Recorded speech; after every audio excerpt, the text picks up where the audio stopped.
Welcome to the Slop Temple. We pray this video helps. You begin by ensuring the basics are ready.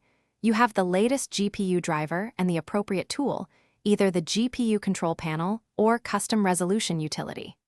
Once installed, run it as administrator so changes apply system-wide. Make sure you save the current profile or note the native resolution in case you need to revert.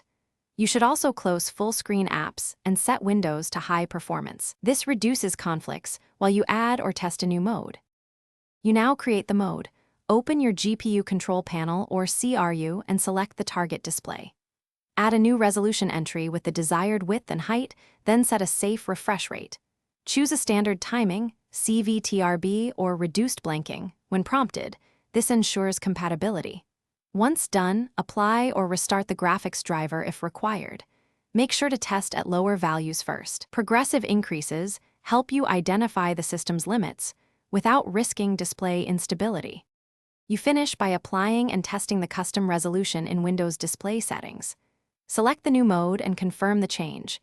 If the screen goes blank, stay calm and wait 15 seconds for Windows to auto-revert or use safe mode to undo the profile. If the mode fails, update GPU drivers, switch timing standards, or reduce refresh by 5 to 10 Hz. Make sure cables and monitor EDID support the setting. If problems persist, restore the saved profile and retry with more conservative values. Thanks for watching. Consider subscribing if we helped you.